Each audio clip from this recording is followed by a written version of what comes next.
Hey everybody, welcome back to another episode of Crafternoon with Camrose Public Library. My name is Nicole and today we're going to be doing some watercolor koi fish. So what you're going to need is some plain white paper or watercolor paper if you have it, but if you don't, plain white paper will be just fine. If you want to have some really professional looking edges to your watercolor, you're going to want some painter's tape, and that will help you create a little border, and it will also help keep your paper in place as well while you're painting and coloring. There we go. See? Just tape it down on all four sides. And when it's done, you can pull this off and there'll be a nice white border around the edge of your painting. So the other thing that you're going to need is a glass of water, some paintbrushes, of course, some watercolors. Kids' plain old cheap Ola watercolors work just fine for this. And you're going to need some wax crayons. So depending on what colors you want your fish to be, I'm doing like a traditional orange and white koi fish. So you'll need orange, you will need white, you will need black, some green for some highlights, and I'm using like a very light blue just to give the water some texture as well. So the first thing we're going to do is we're going to draw our fish. So we're going to take our orange marker, or sorry, wax crayon. Very important, it needs to be a wax crayon. And we're going to make some elongated teardrop shapes on our paper, pressing quite hard. Because what this wax is going to do is it's going to resist the watercolor and give outline to our fish. So there's one elongated teardrop shape, and we're going to make two koi fish. So I'm going to do another one about here.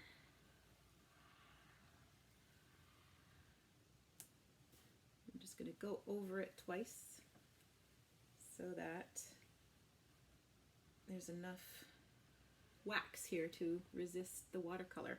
Now, so this is going to be, the rounded parts is going to be our heads of our fish. So we're going to make some eyes.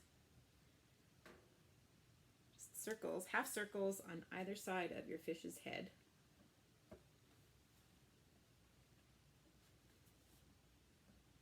You guys see those little half circles? Then we're going to take the black and we are going to make the little blacks, irises of the eyes for your fish.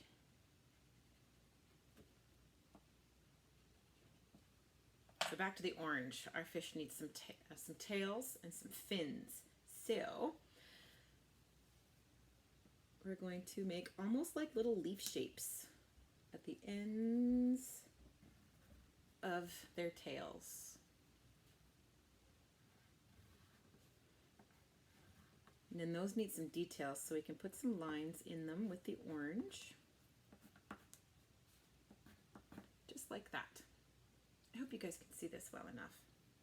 Now we need a fin running up the back, so a long line, and then smaller at the tail end and getting wider at the top. Just a wibbly line. I'm going to come a little bit closer so you guys can see a little better. It's more important that you guys see the project and not me. Another one on our other big fish, smaller, getting larger towards the head and rounded a little bit. So that's the fin that runs along the tops of their back. So we're looking down on these koi fish if you're wondering what our perspective is. And then they need some little side fins as well.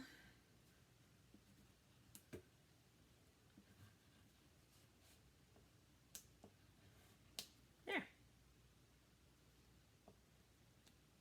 And so this is where the white comes in to make the white spots on our koi fish. So you can just draw, you're not going to be able to see this, but little half circles here and there, full circles if it's like here on the body, or splotches. Random splotches work really well. You'll be able to see what I'm doing once I've painted my fish.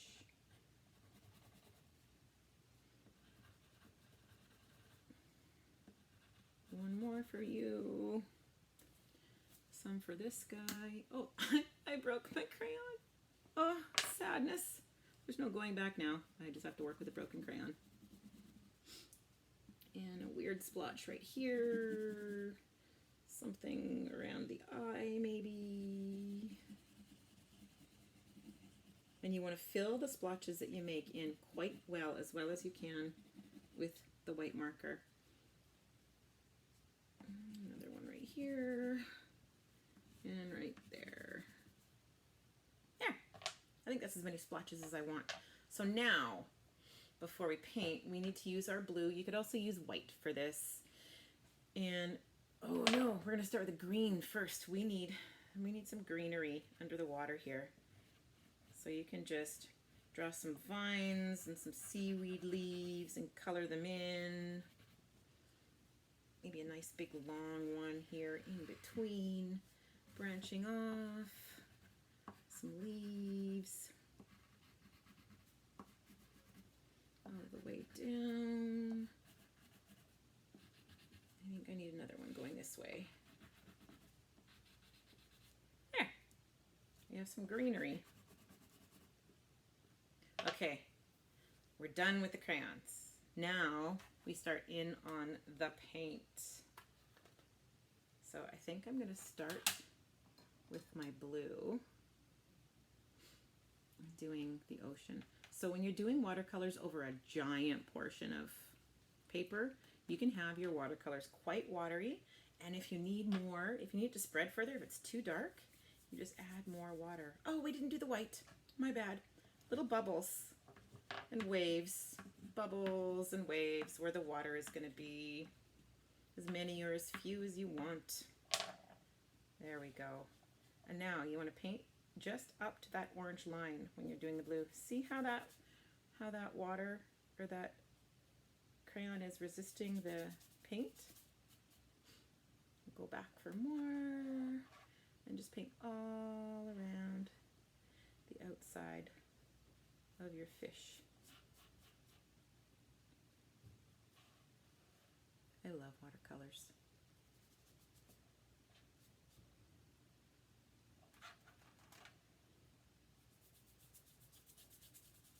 The nice thing about using the crayon resist is that you can get details into a watercolor painting without having to be the best watercolor artist in the world. It's very satisfying to watch that paint bead off of the drawings that you have made. Now, because it's taped down, I'm going to have to move around a little bit here. Up the vine, around my fishes. I think this technique would work well with any sort of drawing you would care to do. Just make your outlines and your fine details in crayon and then go over top of everything else with watercolor once it's done. It's really quick, as you can see. It doesn't take long to make a pretty cool painting.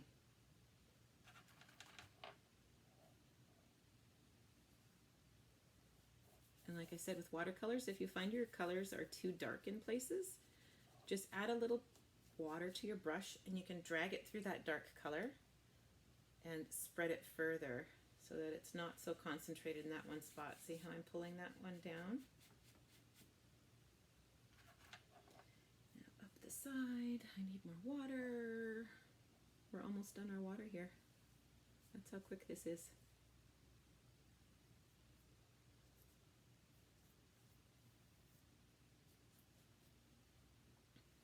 There, our water is done. Now we just need to do our fish with some orange. I have a little piece of paper towel here for drying my brush, making sure that all that color is out. No, that's pretty blue. Otherwise we're going to end up with a green koi fish. I'm using a different brush for my fish, I think. Some orange for the koi. And for the koi, you can go over the entire thing, but you want to leave the whites of the eyes unpainted. So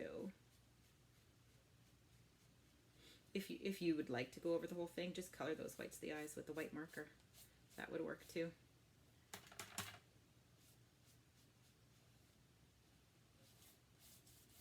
Back and forth. Like I said, you don't have to worry about really smearing the other colors because it's all crayon. Just be a little bit more cautious when you get near the water.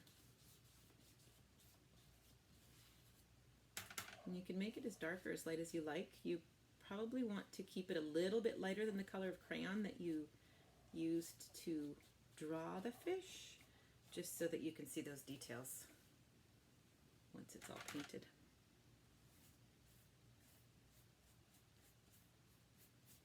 Oh, I need more paint.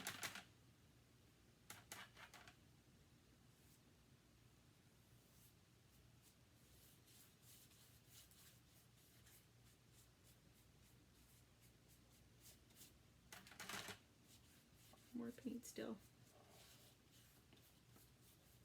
I did these at the library quite a number of years ago, and I've been wanting to try them again because they were so much fun and so satisfying and so easy, honestly. There, my painting is done. I will pull up my tape and I'll hold it up to the camera so you guys can see the finished product. Oh, my painter's tape just ripped my painting. That is not the greatest of painter's tapes. Maybe I just was not careful pulling it off either. But it's fine. It's fine.